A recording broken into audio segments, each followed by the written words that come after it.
The NPP is not serious about breaking the 8th. And I'll tell you why. The NDC MPs in Parliament voting and affirming the decision of the President for his nominees for ministerial appointment.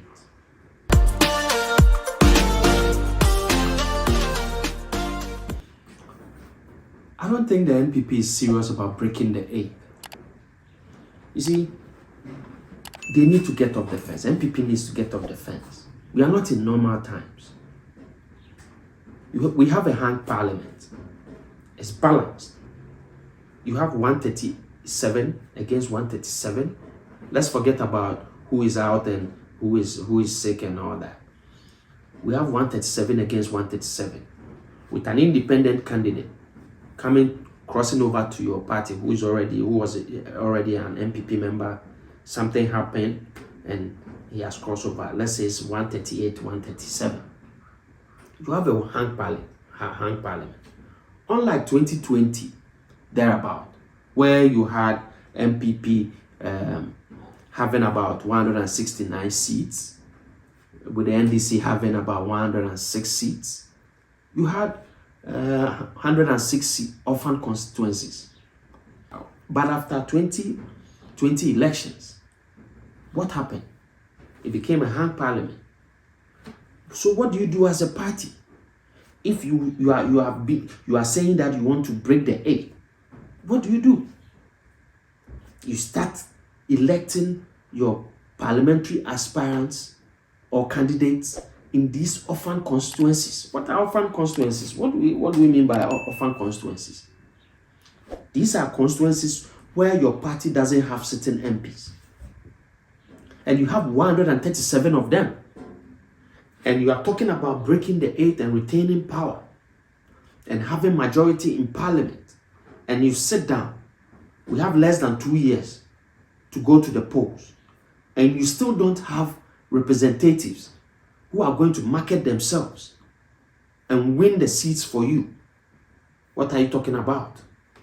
About breaking the 8th? Really? The NPP should get off the fence. You have elected new executives. Yes, it's natural, it's the norm, and it's the constitution that you elect a flag bearer before you go to the parliamentary, but we are not in normal times. Look at how parliament is actually constituted now.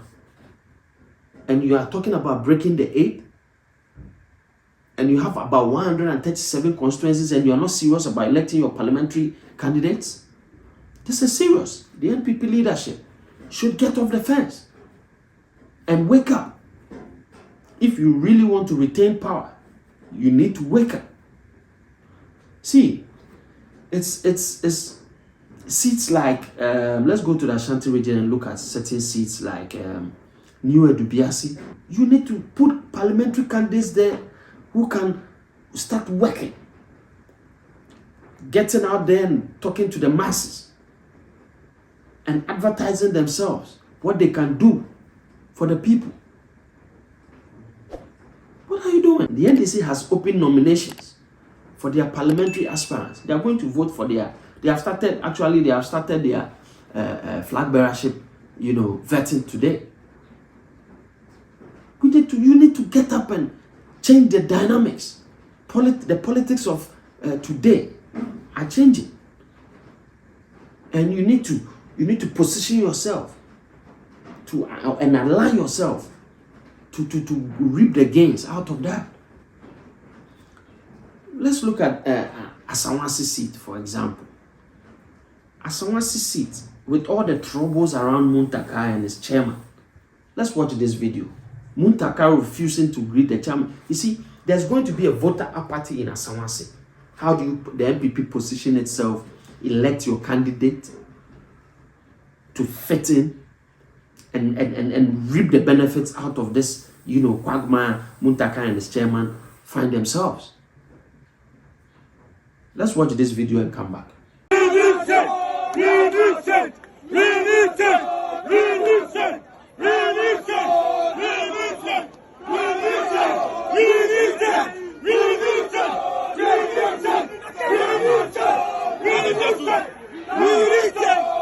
Yeah. So this is what I'm talking about. There's seemingly confusion in Asamase NDC. Muntaka said that if the chairman wins, he will not contest again. And this has turned into a problem. Muntaka refused to greet the chairman. And a whole lot of voter apathy, for me, that's how I see it, in 2024 will happen in Asamase. How is the NPP positioning itself, the NPP in Ashanti region, positioning itself to bring out a candidate who is appealing to both sides? I hear Kennedy Kankam is doing a fantastic job down there. And actually, he is able to speak a lot of languages. So he blends with the local people in Asawase. Is the party going to field Kennedy Kankam, or they are going to field Manaf? You see, you have to take politics to the doorsteps of these people. Elect your candidate as fast as possible and make gains out of this, turmoil that is actually in Asawase now. If you want to break the 8 and take that seat from the NDC, this is the time.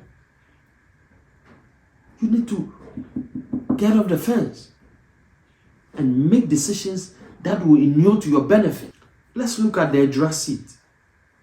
You put people there, they give them money to go and do elections. They sit on the money, and you have continuously lost this seat for 2 consecutive terms. What is the NPP doing? Which candidate are you fielding in Edra? Which candidate are you fielding in such a front place? I know that terrain very well. The sitting MP who is an NDC MP there, he barely comes there. When it's time for elections, they just take his picture to the people in Renamda and those other places. Then they go and show you this is the person you have to vote for. He doesn't go there. It's the party people who are there. He just gives out money and people do the campaign for him. He hardly goes there. What is the NPP? Odenchem tried twice. He couldn't, because the structures there are not well structured for the NPP to win these seats. What is the NPP doing to capture some of the seats in the Volta region? They need to get off the fence. You need to get off the fence. Now, something happened in Parliament about 2 or 3 days ago. The president nominated his appointees for ministerial positions. And as it is, or as it has always been, he sent the list to Parliament for parliamentary approval. And because it's a hung Parliament, it became a major discussion point. The NDC as a party, or the party leadership, issue out a statement to its MPs that because they want the president to reduce the number of ministers to save or safeguard the public purse, they want their members or their MPs to vote against the appointees of the president or the ministerial nominees of the president. But what happened? In as much as people like John Mahama, Kasela Toforsen, and the rest are appalled by the decision of some of their members, I think, the national interest should remain paramount. Whether you are an NDC or you are an NPP, that we need to spearhead the discourse of this country or the affairs of this country. We need to move it forward. You don't have a trade minister, you don't have the deputies, you don't have other ministerial, ministers appointed. How can government do business? And you sit in Parliament and the NDC headquarters, somebody's parochial interest. You write a letter to your caucus that they shouldn't affirm the presidents, they shouldn't vote for them nominees. What is more parochial and selfish than this kind of, communicate to your MPs in Parliament. Then discerning people sat down in your own party, your discerning MPs sat down and said, look, in the interest of this country, you don't let your selfish interest, come up and blind you. So let's help with the discourse. And some of your MPs voted to affirm the president's nominees. And you are pissed about it. You are calling them traitors. You see, there's even a video of Murtala Muhammad and the rest videoing how they voted. This is how I voted. Ibrahim Murtala Muhammad, this one, no,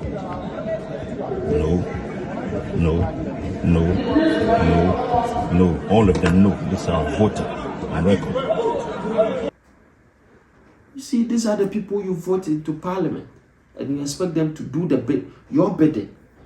Are you doing the bidding of your constituents, or you are doing the bidding of NDC as a party? I mean, what is this? And you have come out to be saying that your people are traitors? What do you expect from when you did a palace coup to remove your leadership and bring in a new leadership? You expect people to toe in line? Your minority chief whip, Kwame Abuja, couldn't ship people into your MPs into line to vote in the interest of your party. You think it's easy? You have people like Muntaka and Haruna Idrisu who did fantastic, who shipped people into line. We saw what happened after the elections in 2020. How they were fair in affirming certain decisions.